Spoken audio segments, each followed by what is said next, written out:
Hello students. पिछले lecture में हम लोगों ने श्रेणी क्रम संयोजन देखा था संधारित्रों का।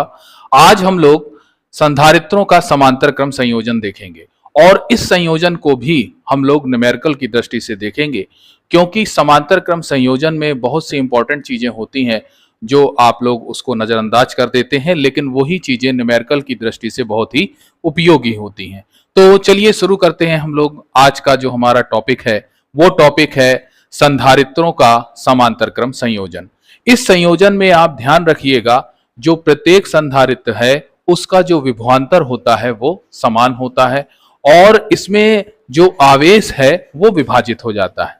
अब देखिए, समांतर क्रम संयोजन हम लोग कब कहेंगे, तो इसमें हम देख रहे हैं कि कोई तीन संधारित्र हैं। जैसे यहां पर पहला संधारित्र C1 है, दूसरा संधारित्र C2 है और तीसरा संधारित्र C3 है। अब ये जो इसकी पहली प्लेट है इस पर विभवांतर V1 है, दूसरी पर V2 है। इसी तरह से सभी संधारित्र की पहली प्लेट पर विभवांतर V1 है और दूसरी पर V2 है। और जो आवेश है इन संधारित्रों का वो पहले वाले पर Q1 है, दूसरे वाले पर Q2 है और तीसरे वाले पर Q3 है।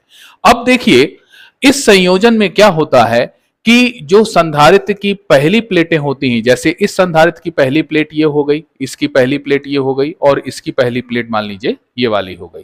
तो इस संयोजन में संधारित्र की जो पहली प्लेटें होती हैं वो एक साथ एक बिंदु पर जुड़ी हुई होती हैं और बाकी जो दूसरी प्लेटें होती हैं वो भी एक साथ एक बिंदु पर जुड़ी हुई होती हैं। तो इस प्रकार से जब संधारित्र संयोजित होते हैं तो हम संधारित्रों का समांतर क्रम संयोजन कहते हैं। अब इस संयोजन में आइए हम लोग एक बार देख लें जो हमें नोट करना है। पहली चीज हमें इसमें नोट करना है कि इस संयोजन में प्रत्येक संधारित्र का विभवांतर समान होता है।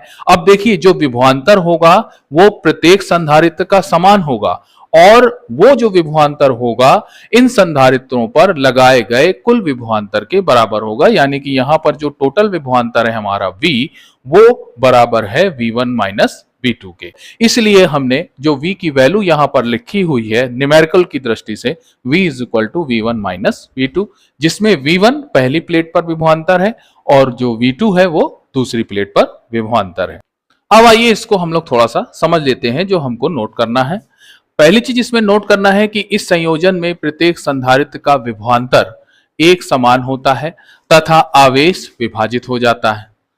दूसरी चीज यह है कि प्रत्येक संधारित्र की एक एक प्लेटें एक साथ एक बिंदु से तथा सभी दूसरी प्लेटें एक साथ जोड़ने पर समांतर क्रम प्राप्त होता है। अब देखिए, क्योंकि इस संयोजन में आवेश विभाजित हो जाता है तो उस कंडीशन में हम मान लेते हैं कि माना पहला जो संधारित्र है उस पर आवेश Q1 है, दूसरे पर जो आवेश है वो Q2 है और तीसरे पर जो आवेश है वो Q3 है। अब इन तीनों अगर आवेशों का हम योग करें तो वो इन टोटल संधारित्रों पर कुल आवेश के बराबर होगा, यानी कि Q बराबर होगा Q1 plus Q2 plus Q3। अब देखिए, जो Q1 है, जो पहले संधारित्र पर आवेश है, वो फार्मूले से हम लोग लिख सकते हैं। यहां पर देखिए हमने फार्मूला भी लिखा हुआ है कि Q1 इक्वल टू क्या हो जाएगा, C1 into V1 minus V2, क्योंकि फार्मूला हमको पता है कि आवेश Q बराबर होता है C इंटू V। तो यहां पर जो धारिता है पहले संधारित्र की वो C1 है और जो सिरों पर विभवांतर है इस संधारित्र के वो है हमारा V1 माइनस V2। अब V1 माइनस V2 की वैल्यू कितनी होगी, इस बैटरी का कुल विभवांतर है उसके बराबर होगी। तो इस कंडीशन में हम लोगों ने V1 माइनस V2 की वैल्यू यहां पर V रख दी। तो इस तरह से हमको जो Q1 की वैल्यू मिली वो मिली हमें C1 V1। इसी तरह से दूसरे संधारित्र पर जो आवेश है यानी कि Q2, इसकी जो वैल्यू मिलेगी वो मिलेगी हमारी C2 इंटू V। और इसी तरह से जो तीसरा संधारित्र है उस पर जो आवेश हमें मिलेगा वो मिलेगा C3 इंटू V। तो इस प्रकार से हम लोगों ने अलग अलग आवेशों को यहां पर निकाल लिया। अब देखिए, मान लेते हैं कि ये जो तीनों संधारित्र हैं, इन तीनों संधारित्रों की जो कुल धारिता है वो मान लेते हैं हम लोग C है और इन पर जो कुल आवेश है उस आवेश को हमने मान लिया क्या है, Q है। तो इस प्रकार जो कुल आवेश होगा उसकी वैल्यू होगी C इंटू V। C क्या है? C इन तीनों संधारित्रों की कुल धारिता हम लोगों ने मान ली है। तो इस प्रकार से हमें जो कुल आवेश मिला, इन तीनों संधारित्रों पर जो कुल आवेश मिला, उसकी वैल्यू हमको मिल गई Q is equal to C into V। अब इन वैल्यूज को हम उठा करके इस इक्वेशन में रख देते हैं। अब देखिए, ये जो तीनों मान हैं Q1, Q2 और Q3 के, ये भी फार्मूले की दृष्टि से बहुत ही इंपॉर्टेंट हैं।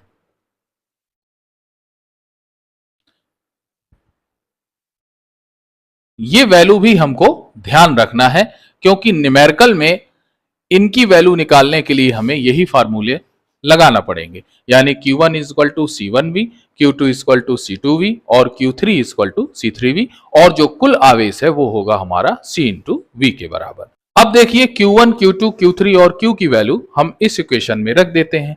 तो उस कंडीशन में ये देखिए, Q की वैल्यू हमने रख दी CV, Q1 की वैल्यू रख दी हमने C1V और Q2 की वैल्यू हमने रख दी C2V और Q3 की वैल्यू हमने रख दी C3V। इसमें देखिए, जो कॉमन है वो कॉमन है हमारा टोटल V, तो V को हमने इसमें कॉमन ले लिया। अब यहां पर क्या हुआ कि जब हम इस V को कॉमन ले लेंगे तो ये V इस V से कैंसिल हो जाएगा। उस कंडीशन में जो टोटल धारिता हमको मिलेगी वो मिलेगी C is equal to C1 plus C2 plus C3। तो समांतर क्रम में जब भी संधारित्र जुड़े हुए होते हैं तो उनकी जो कुल धारिता होती है वो लगाए गए संधारित्रों की धारिताओं के योग के बराबर होती है। अब इसमें जो मेन चीज है वो देख लीजिए कि संधारित्रों को समांतर क्रम में तब जोड़ते हैं जब साधारण विभव पर बड़ी धारिता की हमको आवश्यकता होती है, और इस संयोजन में आवेश की काफी मात्रा संचित हो जाती है। तो इस प्रकार से हम लोगों ने आज ये छोटा सा डेरिवेशन था जो न्यूमेरिकल की दृष्टि से बहुत ही इंपॉर्टेंट था, और इसमें जो भी हमने फार्मूलों को यूज किया है वो न्यूमेरिकल की दृष्टि से बहुत ही इंपॉर्टेंट है। उम्मीद करते हैं कि ये आपको समझ में आया होगा। अगर इसमें किसी भी प्रकार का आपको डाउट है तो आप कमेंट बॉक्स में जाकर के पूछ सकते हैं। तो चलिए मिलते हैं हम लोग अपने नेक्स्ट लेक्चर में।